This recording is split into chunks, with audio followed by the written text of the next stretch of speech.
जरा सोचो, तुम अपने दोस्तों के साथ कहीं घूमने जाओ पर ये तुम्हारी जिंदगी की सबसे बड़ी भूल साबित हो। कुछ ऐसा ही होता है हमारी आज की कहानी में। कहानी की शुरुआत होती है 5 दोस्तों के एक ग्रुप से जो क्रोएशिया घूमने जाने की तैयारी कर रहे थे। उन्होंने वहाँ के ऊंचे पहाड़ों पर हाइकिंग करके इस ट्रिप को यादगार बनाने का फैसला किया। इस ग्रुप में फ्रेड और करीन नाम का एक ट्रेन्ड हाइकर कपल था। क्लोई नाम की लड़की एक नर्स थी और साथ ही उसका बॉयफ्रेंड लोइक भी आया था। इसके अलावा उनका दोस्त सैम भी इस ट्रिप में शामिल हुआ। पता चलता है कि सैम क्लोई का पिछला बॉयफ्रेंड था और वो अब भी क्लोई को चाहता था। वो तो इस ट्रिप पर जाना भी नहीं चाहता था, पर लोइक ने उसे समझाया कि सब ठीक ही होगा और आखिरकार उसे साथ चलने को मना ही लिया। सब मिलकर गाड़ी में मंजिल की ओर निकल पड़े और कुछ घंटे की ड्राइव के बाद वो हाइकिंग पॉइंट पर पहुंच गए। लेकिन जैसे ही वो इस रास्ते पर आगे बढ़े तो उन्होंने देखा कि यहाँ काफी सीधी चट्टानें थी। साथ ही वहाँ एक बोर्ड भी लगा था जिस पर लिखा हुआ था कि ये इलाका हाइकिंग के लिए सुरक्षित नहीं है। पर इसके बावजूद हाइकर फ्रेड तुरंत सीधी चट्टान पर चढ़ गया और बाकियों को भी अपने साथ आने को कहने लगा। उसने चट्टान से एक रस्सी भी फेंकी ताकि सभी लोग उसके सहारे पीछे पीछे आ सकें। बेचारा लोइक तो काफी घबराया हुआ था, पर क्लोई ने उसे हौसला देकर आगे बढ़ने को कहा। जब लोइक पीछे था तो सैम ने मौका देखकर क्लोई को कहा कि वो उसे इतने समय बाद देखकर बहुत खुश है। उसने क्लोई का हाल चाल पूछा तो ये खुलासा होता है कि एक दिन इलाज के दौरान उसकी गलती की वजह से एक मरीज की मौत हो गई थी और उस सदमे से क्लोई आज तक बाहर नहीं आई। खैर, क्लोई ने कहा कि वो ठीक हो रही है और उसे उम्मीद है कि इस हाइक के बाद वो और बढ़िया हो जाएगी। फिर वो सब आगे बढ़े, पर जल्द ही उन्हें एहसास हुआ कि ये रास्ता उतना आसान नहीं है जितना उन्होंने सोचा था। खैर, थोड़ी देर और चढ़ने के बाद उन्हें एक पुराना सा पुल दिखाई दिया जिसे पार करके उन्हें दूसरी ओर पहुंचना था। फ्रेड सबसे पहले गया और फिर सैम और क्लोई गए, पर जब लोइक की बारी आई तो वो इतना डर गया कि रास्ते में ही जम गया। ये देखकर करीम ने उसकी मदद करने की कोशिश की, लेकिन फ्रेड ने उसे रोक दिया क्योंकि ये पुल 2 लोगों का भार नहीं उठा सकता था। खैर, फिर क्लोई ने लोइक को अपनी ओर बुलाया और जैसे तैसे लोइक ने पुल पार कर लिया। लेकिन वो ये नहीं जानते थे कि ये पुल किसी भी समय टूट सकता है। अंत में करीम पुल पार कर रही थी और जब वो ठीक बीच में पहुंची तो अचानक पुल टूट गया और वो रस्सी से लटक गई। इस मुसीबत की घड़ी में फ्रेड ने तुरंत उसकी ओर रस्सी फेंकी और ऐन वक्त पर अपनी तरफ खींच लिया। जैसे ही वो फ्रेड के पास पहुंची तभी उसके पीछे पूरा पुल खाई में गिरकर तहस नहस हो गया। अब उन्हें एहसास हुआ कि अब वो वापस नहीं जा सकते क्योंकि ये उनके वापस जाने का इकलौता रास्ता था। इससे लोई काफी डर गया और फ्रेड पर गुस्सा करने लगा क्योंकि वही उन सबको इस खतरनाक हाइक पर लाया था। इस पर फ्रेड ने कहा कि बहस करने से कोई फायदा नहीं होगा, अभी अब उन्हें कैसे भी करके रात होने से पहले पहाड़ी की दूसरी तरफ पहुंचना होगा। इसके बाद पूरा ग्रुप अगली सीधी चढ़ाई चढ़कर आगे बढ़ने लगा। अचानक उन्होंने देखा कि उनकी रस्सी हार्नेस से अलग हो चुकी है, तो फ्रेड और करीम तो बिना हार्नेस के ही आगे बढ़ गए। उन्होंने ऊपर पहुंचकर वहां पर खूंटी गाड़ने का फैसला किया ताकि सभी लोग सही सलामत पहुंच सकें। इस दौरान लोइक, क्लोरी और सैम पूरा जोर लगाकर पहाड़ से लटके हुए थे। सैम ने लोइक को तेज तेज सांसें लेने से मना किया, पर लोइक ने उसे चुप रहने को कहा।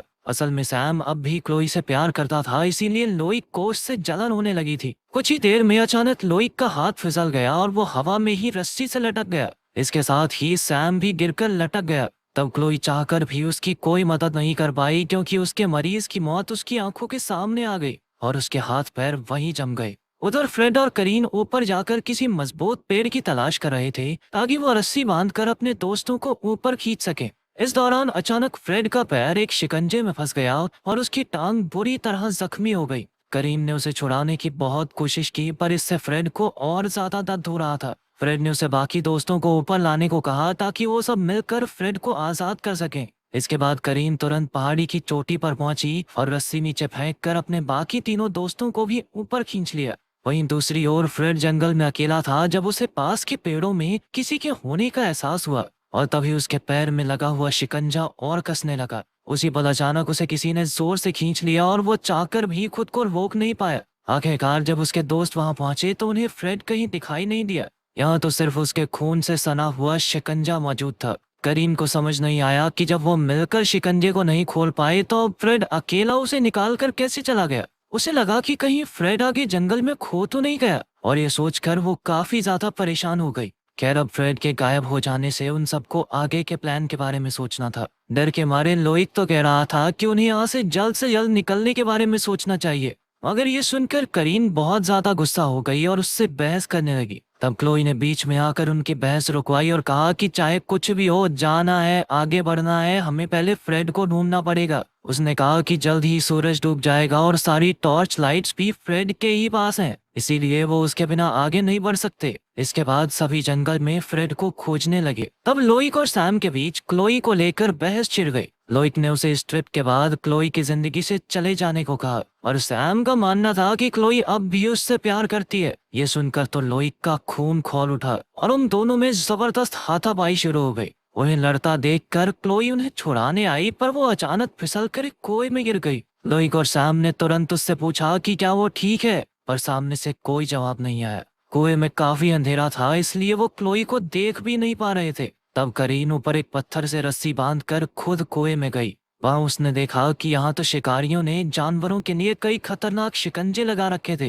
तभी उसे क्लोई दिखाई दी, जिसकी बाजू से यही नुकीला शिकंजा आर पार हो गया था। उधर सैम को एहसास हुआ कि कोई तो उन्हें छुपकर देख रहा है। उसने लोइक को इस बारे में बताया, पर लोइक ने उसे नजरअंदाज कर दिया। खैर कुछ देर बाद उन्होंने जैसे तैसे क्लोई को कुएं से बाहर निकाला और उसके घावों पर पट्टी की। तब उन्हें एहसास हुआ कि किसी ने जानबूझकर यहाँ जाल बिछा कर रखे हैं, इसीलिए उन्हें अपना हर कदम सोच सोच कर रखना होगा। अब वो जंगल में और अंदर घुसे तो कुछ ही पलों में चारों ओर अंधेरा हो गया और जोरदार बारिश होने लगी। अब करीम बुरी तरह थक चुकी थी और उसकी सारी उम्मीदें भी टूट गई थी कि वो अपने पति को दोबारा देख पाएगी। पर क्लोई ने उसे आगे बढ़ते रहने का हौसला दिया। उन्होंने सोचा कि अगर वो अलग अलग दिशाओं में फैलकर फ्रेड को ढूंढेंगे तो फ्रेड जल्दी मिल जाएगा। लेकिन अकेला जाने में सबको डर लग रहा था, इसीलिए सबने एक ही रस्सी से खुद को बांध दिया, ताकि अगर वो मुसीबत में हो तो रस्सी को खींचकर बाकियों को बुला सकें। इसके बाद वो सब घने जंगलों की ओर बढ़ गए।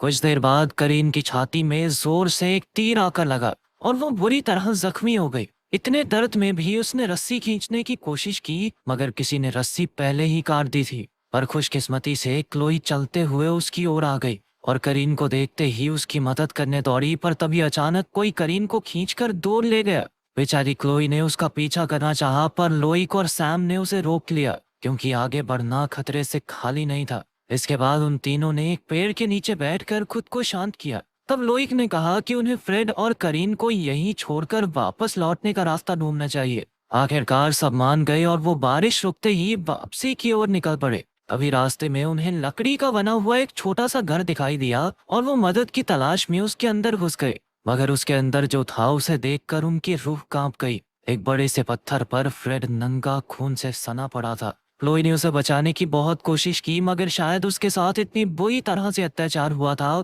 कि उसने कुछ ही पलों में दम तोड़ दिया होगा। फिर लोइक ने उसकी लाश को ढका और कहा कि उन्हें जल्द से जल्द यहाँ से निकलना चाहिए, क्योंकि हत्यारा कभी भी वापस आ सकता है। और सैम ने कहा कि उन्हें फ्रेड का बैग ढूंढना होगा, जिसमें सारा जरूरत का सामान है। बैग ढूंढते हुए सैम को एक खुफिया दरवाजा मिला जो बेसमेंट तक जाता था। जब वो नीचे गया तो उसके पैरों तले जमीन खिसक गई, क्योंकि वहां चारों ओर जानवरों और इंसानों की खोपड़ियां लटक रही थी। खैर वो फिर भी बैग की तलाश करता रहा और तब उसे दीवार पर एंटोन नाम दिखाई दिया। उसने हिसाब लगाया कि ये एंटोन नाम के शिकारी का कैबिन होगा। खैर जल्द ही उसने बैग को ढूंढ निकाला और वहां से बाहर जाने लगा, पर तभी सीढ़ियों के ऊपर लोइक ने उसे रोक लिया और उसके हाथ से बैग छीनकर उसे सीढ़ियों से धक्का दे दिया, जिससे सैम बेहोश हो गया। वो सैम और क्लोई की नजदीकियों से जलता था, इसीलिए उसने सैम को नीचे ही बंद कर दिया और फिर वो क्लोई के पास लौट आया।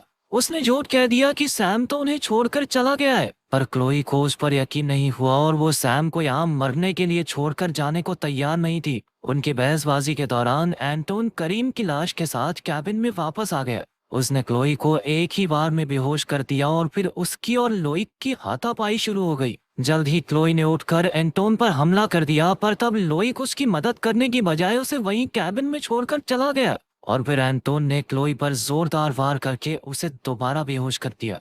बाद में जब उसकी आंख खुली तो वो बेसमेंट में सैम के साथ लटकी हुई थी। उन दोनों ने रस्सी खोलने की कोशिश करते हुए देखा कि एंटोन फ्रेड और करीन की लाशों का मांस काट कर उनकी हड्डियां निकाल रहा था।